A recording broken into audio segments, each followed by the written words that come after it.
A courier's job is to keep communities connected. Every message is treated as the utmost important, went the tagline. Henry's average workday consisted of incoming transmissions, collecting credit and redirecting to the nearest data hub, or sending insufficient fund notices. Transmissions weren't cheap, costing half a week's worth of his pay. An audio transmission marked urgent patched through. He pressed play, and a bone-chilling howl echoed through his headset. Reciting his courier's oath, he pressed on. A cat meowed insistently, and a person coughed. Henry was removing the urgent tag when the plea began. "Send help, please. I don't want to become one of them." The shrieking howl echoed again, and the cat hissed and spat. Sobbing, the voice continued. "Please, it can't end like this." Something crashed. The cat screamed, and the voice wailed in pain. Silence fell, replaced soon after with a sick, wet, squelching sound, and another ghastly howl. Henry paused the audio, considered the reject button, pressed it, then began looking over planet-side job listings.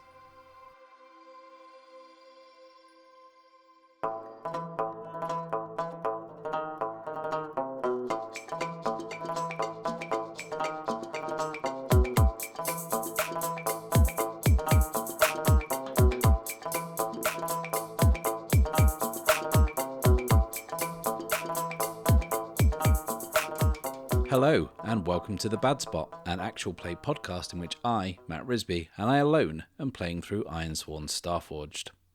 I hope you enjoyed the Tale from the Drift that opened up the episode.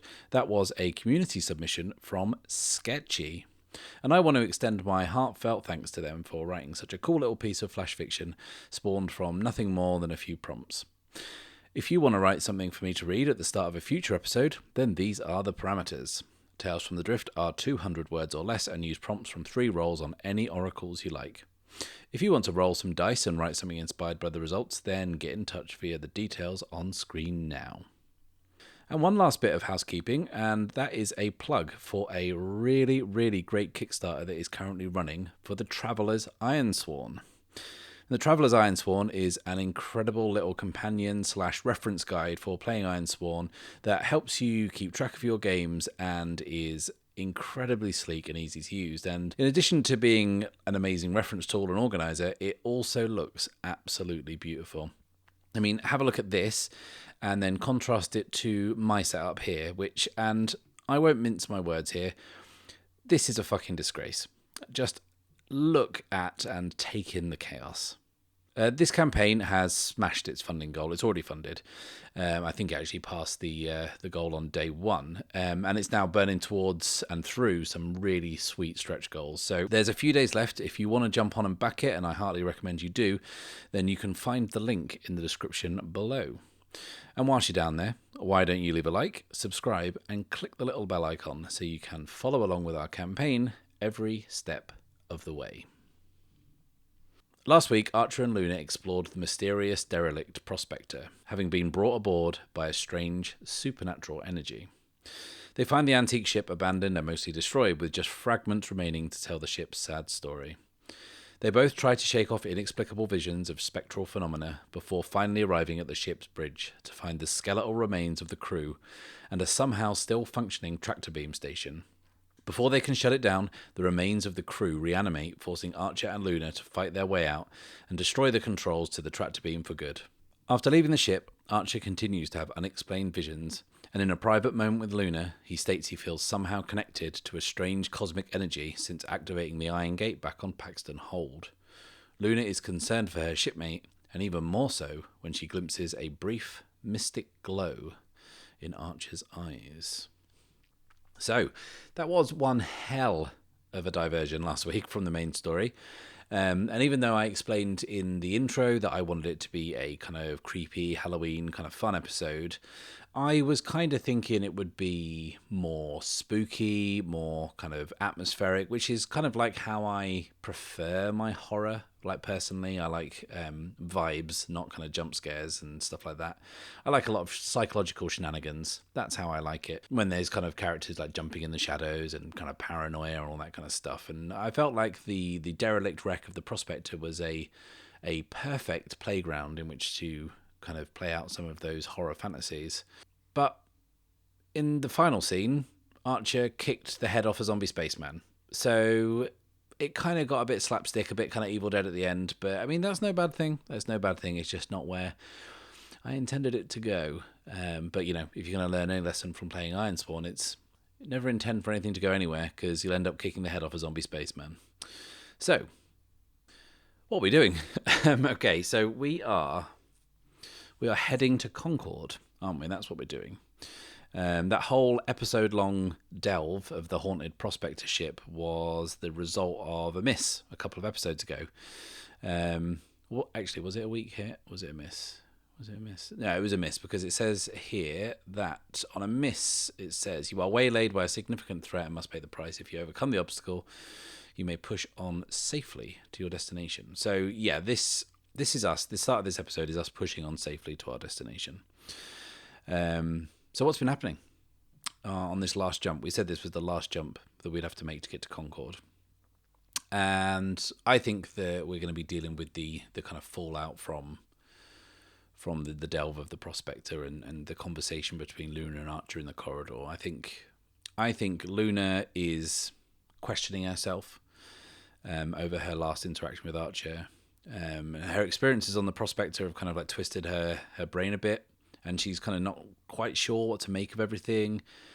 But when Archer revealed that he'd been feeling quote unquote different since Paxton Hold and the gate, she definitely believed him. And I think that even though she may not have thought it out right before, she has definitely noticed a subtle change in him since then.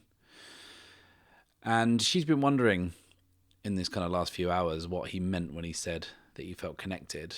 And I think that for the last couple of hours of this jump, she's been like turning this over and over in her head while she tries to rest. And I think that, yeah, this section of the jump has been like the best part of a day. We have this whole journey has taken kind of near a week, I think. And yeah, this last jump is pretty long. And what's Archer been up to? Well, I've kind of been thinking about this the last few days. And I'm thinking that with everything that he has experienced since Paxton Hold, and even actually since discovering the Griffin Institute derelict before Paxton Hold, I think that he's learnt quite a lot about the gates, and especially about this kind of network of gates to which he now has a partial map. So I think that whilst we're in the drift, whilst we're jumping, I think that with some time to kill, he would delve back into the Professor's archive.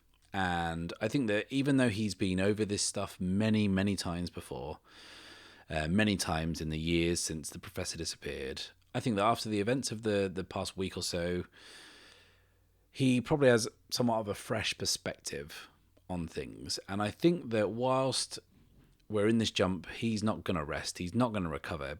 He is going to instead obsessively trawl through everything that he's looked over again to see if he can find any semblance of new information or shed some light on something that he had previously overlooked. And that's what he's doing. So I don't know how to figure this out if he's discovered something in-game. I could just make a gather information move, but the problem is it seems like quite a hard bit of information to find, and Archer is very good at gathering information. He has got like a wits of 4, so it is definitely playing to his strongest suit. And it feels a little unfair just to roll that. So I'm thinking I might break this down into 2. And what I'm going to do is I'm going to ask the Oracle how likely it is there's something actually in the archive for him to find. And looking at the odds and looking at how likely this is, I'm going to say that it is unlikely that there is something in there that he has previously overlooked or looked and not seen the true meaning of. So we are going to ask the Oracle, is there any information in the Professor's archive that may be of use to Archer, given his new perspective on the Iron Gates? 77 is yes. Now, if you have a look at the likelihood here, 76 is the threshold for yes, and we rolled a 77, so it is just a yes. So there is some information in the Professor's archive that will shed some new light on Archer's quest. So now we will make the gather information move to see if we can figure out what that information is and what it might mean. So, gather information, rolling, plus wits. That's a miss with a match. Archer, Archer, Archer. Did I curse you? Did I curse you by saying that you were really good at gathering information just then? I'm so sorry. I'm so sorry, my dear Archer. But here we are. On a miss, it says your investigation unearths a dire threat or reveals an unwelcome truth that undermines your quest. Pay the price. We'll pay the price. We'll get that out of the way now. What price should we pay?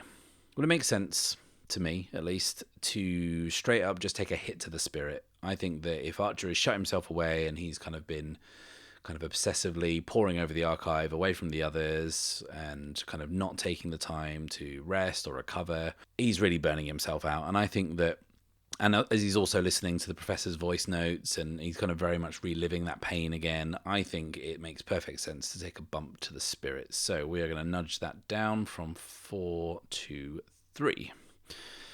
So, resolving the rest of the move. What is this dire threat or unwelcome truth? Well, I think it makes sense that if we've learned whatever it is we've learned from older material, it is more likely to be an unwelcome truth, isn't it? It's not going to be like a new threat. So let's screenwriting 101 this. What is, at this point of the story, at this point of Archer's quest, what is the absolute worst thing for him to learn right now? So I think that if we think about it, when Archer and Luna delved the Griffin Institute derelict before Paxton Hold, they discovered that the Griffin Institute had been out searching for Iron Gates for a long, long time. And after Professor Darwin disappeared through one, they had straight up said to Archer that they didn't exist. They denied all knowledge of the gates, and they dismissed his version of events.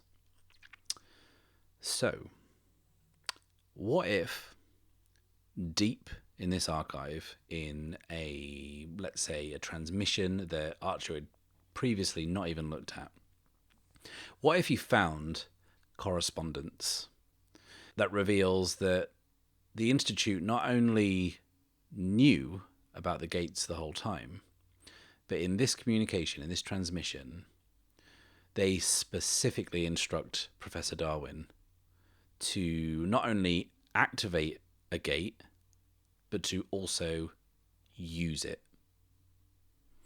So all this time, all these years, Archer believed that he and the Professor were out trying to discover these gates against the wishes of a skeptical institute that refused to acknowledge their existence.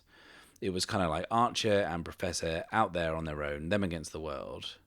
But this transmission, this kind of dispatch, this conversation between the Institute and the Professor proves that not only did the Institute know about them all along, but the Professor lied to him. It's all been a lie.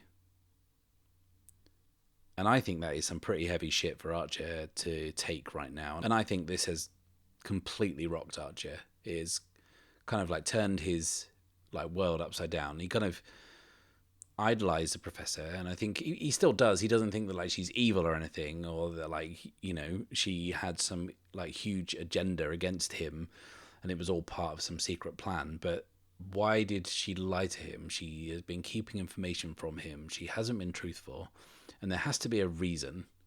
And, you know, an optimist would say that maybe she was trying to protect him, but ultimately Archer now just doesn't know which way is up, which way is down. So he has kind of locked himself in the archive. He's been kind of like a frenzy of activity trying to kind of unearth these truths from the depths of the professor's files and voice notes and field notes and all that kind of stuff. And that is kind of like this rock bottom that we've hit that reflects the miss with a match. But I also think, weirdly, kind of, if you break it down, I think that this also kind of counts as progress against our background vow, this epic background vow. So even though we rolled a miss with a match, I think we can move this along a little bit. We can add another tick to this. And I think, as for the match, because it was a match, you're supposed to add kind of like an extra thing. I actually think that uncovering this detail is pretty major in terms of what is actually driving Archer through his quest and the story. And as kind of like twists go, that's kind of big for him on a kind of like a personal and an emotional level as well. So I think I'm happy saying that is the payoff of that match too. So let's move things forward and envision our arrival at Concord. And I think Archer, who's been kind of sat at a desk in the archive, kind of notices that the red light on the wall is flashing, which means the eclipse is about to drop out of the drift. And I think that light's probably been flashing a while before Archer snaps out of his kind of train of thought. And he shuts down what he's working on, what he's looking at, and kind of tries to shake it off, but it's difficult. I think things are really compounding for Archer, like psychologically, for once, at least not physically. He's kind of being tortured emotionally rather than tortured physically, which is, well, it makes a nice change, I guess. And he gets himself together and he leaves. And as he leaves and steps out into the corridor, I think he passes Luna and kind of tries to fake a smile, but she sees right through it. She knows something's up with him. But there's no time to discuss it now. They're both on their way back to the cockpit. And they arrive just in time to see the droid ease down the E-drive and the swirling lights of the drift fade outside, only to be replaced by the dirty black-grey asteroid on which the deep space salvage outpost of Concord can be found. Now, just kind of wondering, kind of figuring out if, given what happened the last time Archer was here, if there had been any changes in regards to like clan presence here. Now, as a refresher, the last time I was here, which was very early on in the campaign, I forget which episode, the conduit handed Archer a duplicate of the information that he had found on the databank and told him to get it to Blake Sutton. And before he did so, he escaped after killing a Ironsworn in a brief firefight in the hangar. Given that happened, would there be any like kind of remaining clan there? Like, would there be like a little garrison there possibly? I don't know. Should we ask the Oracle? I think it's 50-50. I think Archer is important enough to Clan Thorn for them to make a little extra effort, but have they posted anyone here on the chance that he might come back? So let's ask the Oracle. 23 is no. Okay, so Clan Thorn probably just cleared out after when they were done. And they might have kind of like shook some people down, roughed some people up and asked them some questions, cracked some skulls, but they probably saw no reason to hang about, I don't think so. At first look, anyway, as they're approaching, Concord looks normal. It's busy, it's bustling, it's dirty. There are ships and salvage haulers coming and going, arriving and leaving from one of the many, many docking bays built into the asteroid. This kind of industrial, grubby mishmash of an outpost. And the comms light up with permission to dock, and the droid brings the Eclipse into one of those hangars that are built into this rock. And I think Archer's kind of prepping to get ready and kind of knowing that there might be people after him here. He kind of throws his kind of orange jacket off and pulls on his Mahari outpost parka. And maybe like a hat as well. If we're going to do disguise, let's do it properly. So he pulls on like a little dark blue beanie hat. He's trying to be incognito, and this is probably the best he can do given his limited resources. And as he's kind of getting ready, kind of Luna approaches him and asks, "Let me guess. Stay close. Don't touch anything." And Archer just kind of ignores her joke and says, "You might be best off staying here in case something happens." And Luna says, "Something happening is precisely why I need to come with you." And Archer snaps and says, "Look, will you just do as I say for once? And just stay on the fucking ship? Is that too much to ask?" And Luna looks like suddenly hurt, and Keelan and Santos and the droid are all watching, and it's pretty awkward, tense. And Luna's actually very upset, but does not show it. She just stares at Archer to let him know before she moves over to the others and throws her arms around Santos, and then Keelan gives them both a deep hug and says, "Farewell and safe passage." And Santos smiles softly back, and then Luna turns to Archer and says, "I'll be below deck then, making some repairs where I belong." And Archer can't stop her walking away. He wants to say that that's not what he meant, that's not how he meant it. Kind of, he knows that he was out of line, and he feels bad kind of instantly, but she's gone. And he then just turns to Santos and Keelan and the droid and leads them off the ship. And down in the hangar, it's loud, it's dirty, and there's this buzz of constant grub activity all around them. And those little urchins, they kind of hurtle by on their little mini haulers, trailing twisted piles of scrap and junk behind them in their little carriages. And there's ships of all shapes and sizes, all crammed into this hangar, into this place. And there's kind of heavily inked up grubs working noisily to get their ships kind of patched up or unloaded. There are deals being done all around, noisily, angrily, and there's this kind of overwhelming smell of grease and scorched metal in the air. And kind of Archer has Santos and Keelan and the droid, and they're kind of stood under the Eclipse's gull wings. And Archer says, "This is goodbye. Thanks for, everything."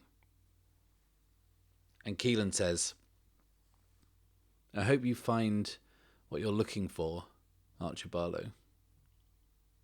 And then Santos kind of steps closer and says, "Take care of yourself and go easy on the girl. Whatever it is, it's not her fault." And Archer, I think he feels like a little ashamed, because in her own way, I think that Santos is kind of scolding him, and he deserves it, like, for the way he just spoke to Luna. So he's kind of just nodding and looking at the ground and not making eye contact. And Santos kind of reaches up and puts her hand to his face, and he then looks up at her. And she's got these deep brown eyes, and she has this kind of reassuring warmth to her, this kind of calm, patient way about her that is kind of instantly comforting. And she says, "You're a good man, but this is a hard world, and you can go easy on yourself too." And she hugs him. And I think, honestly, Archer could probably just cry. I don't think he realizes that he needed to hear someone say that to him. And again, it makes him kind of feel instantly worse for how he just treated Luna, how he just snapped at her. And as he watches Santos and Keelan and the droid disappear in amongst the hustling crowds of this hangar bay on Concord, he thinks, like, briefly about going back on board and going back to kind of apologize to Luna to kind of smooth things over. But he thinks better of it and doesn't go. And I think that in his head, he's giving Luna some time and some space to kind of calm down. But really, it's just moral cowardice on his part. He's not ready to say sorry. He's the one who lost his cool. She didn't snap at him. She doesn't need to calm down at all. So, as you can see, even in this universe, men are emotionally immature, which is good to see. So, yeah, he looks around the hangar. He had kind of been lost a little bit in that parting moment. And he's suddenly very aware again of where he is. And he's kind of wondering if anyone was kind of looking at him or watching them, or kind of viewed that goodbye is in any way suspicious or out of the ordinary. And even though he kind of feels like he blends in a little better this time than he did before, and also the Eclipse has had its sick paint job to kind of blend in much better with the surroundings, because all the other ships are kind of blackened with soot and grime. So yeah, a much darker looking ship blends in much better. But kind of after looking, he kind of figures that no one's paying him or the ship any mind. Everyone's kind of far too busy doing what they're doing. So he kind of moves amongst the grubs and through the hangar towards the exit. And he finds himself in a familiar corridor. If you recall, and I do not blame you, by the way, if you do not, but all the hangars on Concord, or in this kind of mishmash of kind of structure, all feed into this central corridor system that links them all together and also leads to the large central kind of food hall area. And that's where he first came face to face with the conduit, where she promptly had some security guards tase him unconscious, which wasn't very nice. But I guess she did murder them. So I guess fair's fair. Oh no, hang on. Although she did then pin that murder on Archer. So, yeah. I don't really know where that leaves us. But yeah, anyway. He's in this corridor and he knows that from here he can kind of navigate his way around. And he's reasonably certain from the last time he was here, he could find his way back to that abandoned area, that kind of like a half-built area, unfinished area that the conduit held him in, and that she kind of killed all the guards in. But he could also maybe head to the food hall area and see what he can find out there. So I think we're going to do that, because I think that that abandoned place, that was like just like an ad hoc temporary thing, and that's not like that's the conduit's office. Do you know what I mean? That's not where like she works. I think that was just, to be honest, I just made it up because it was a cool saying. But yeah, I think he'll head to the food hall and see what he can ascertain there. So we'll head into the food hall, and as Archer works his way back towards there, he kind of notices that there doesn't seem to be anything out of the ordinary. It looks like this place is kind of carried on as normal. And I guess it is kind of the place that, you know, there could be a fatal shootout there and people would just go about their business the second it was over. It's like a rough and tumble place where you know, blood is regularly spilled over all kinds of trivial nonsense that no one remembers the next day. So I think Archer feels a little more relaxed about how he left Concord last time. And in the food hall, it's very much as Archer remembered it. There are various kind of vendors hawking all kinds of like snacks and street food, and the majority of which smells kind of pretty bad if you can pick it out above the smell of grease and sweat. And there are stalls laid out in such a way that it kind of divides this hall up into kind of little almost streets, I guess. And dotted around between the stalls and the benches and the tables where grubs and merchants and all manner of rough trade kind of sit and laugh and argue and drink and do deals. There's these piles of scrap and disused machinery. And now, I know the last time I was here, we figured out the conduit was on Concord by the fact that she had a security detail in tow. Now, shall we ask the Oracle if they're here again?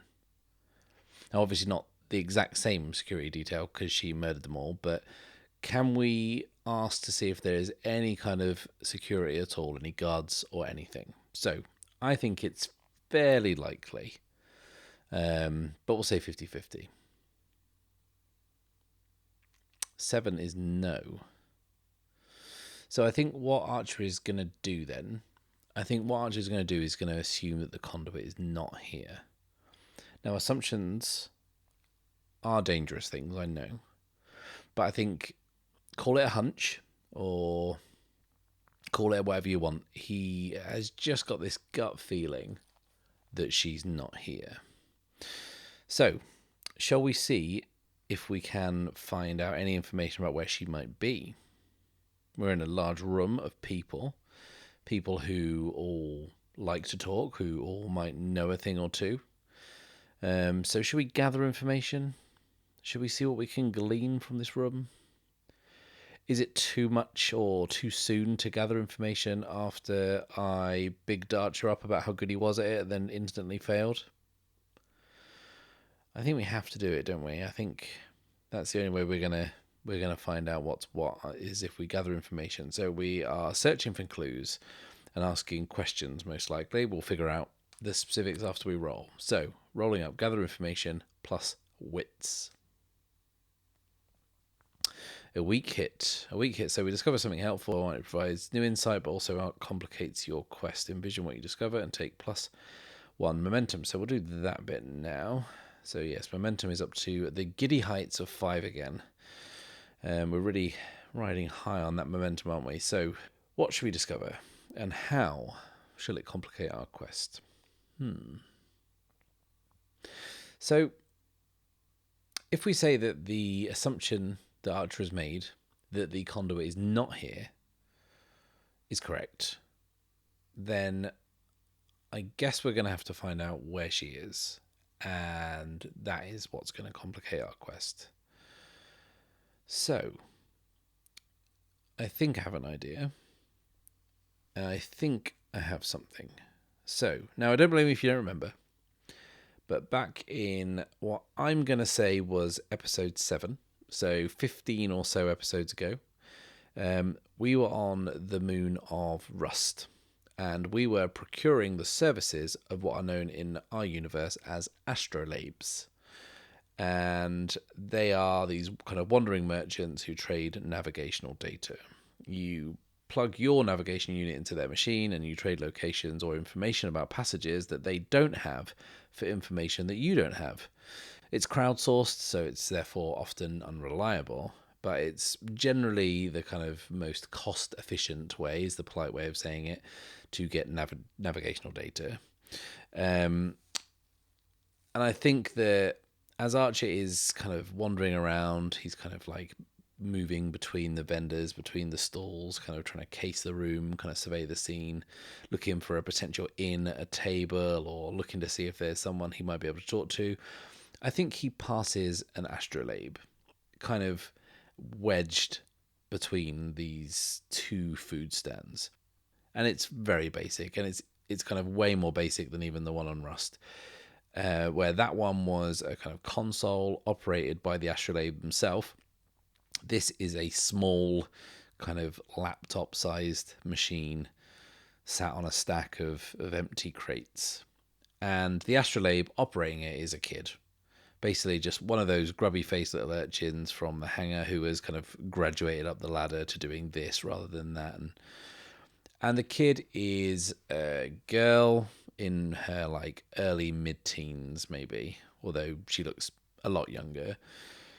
She's got like super pale skin, kind of almost translucently pale skin, which is streaked with grease and grime. And she's kind of not paying much attention. She's just busily kind of chowing down on some gruel while she kind of sits behind the console. And she can't get many customers here. This is hardly a prime retail location. But Archer sees her and kind of approaches her, and she puts down her plate. It's not a plate, but it's like an oil tray or something that she's eating out of. And she kind of stands to alert.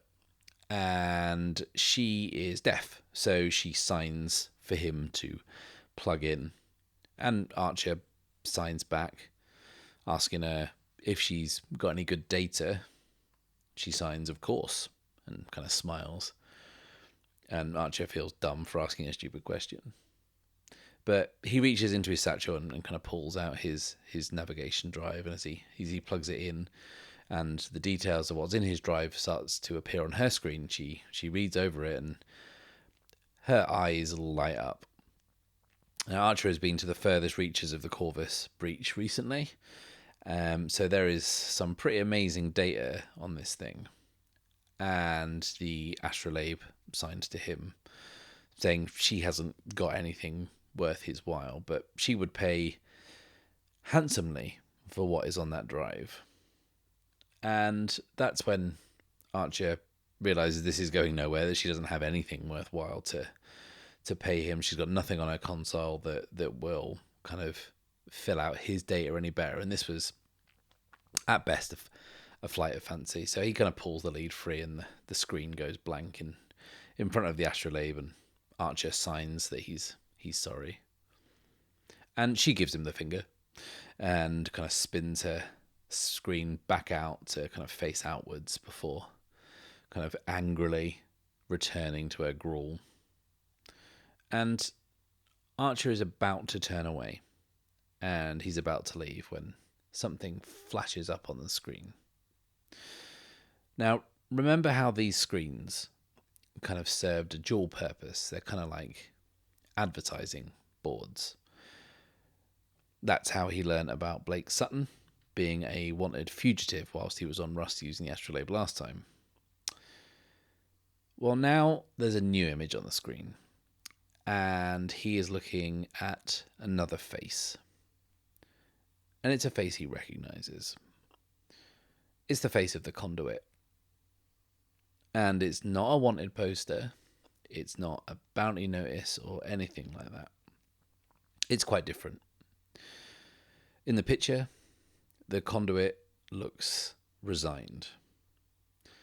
This is a Clanthorne notice of the capture and the subsequent upcoming execution of the Conduit, a criminal and traitor to their cause. And Archer is gripping the screen in both hands, kind of looking down at it, and the astrolabe is signing for him to stop touching it and back off.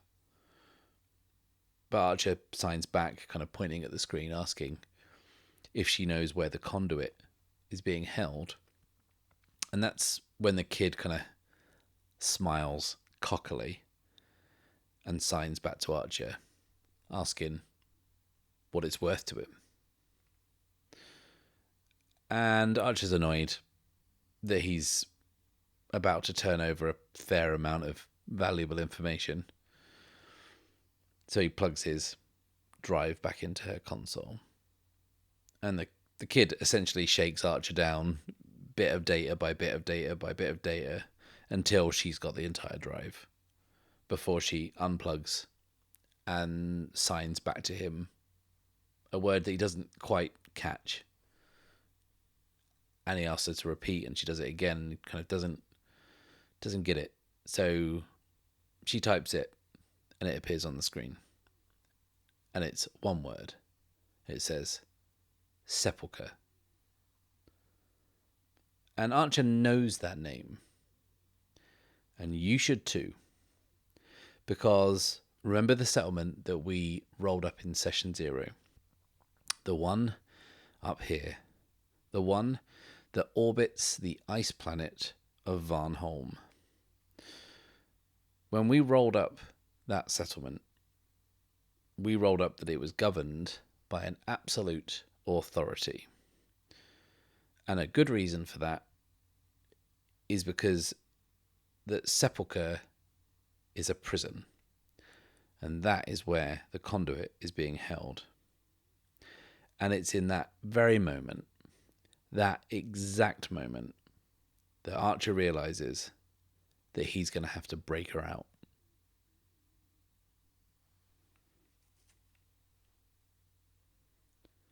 Thank you, thank you, thank you, Thank you a million times. Thank you for watching.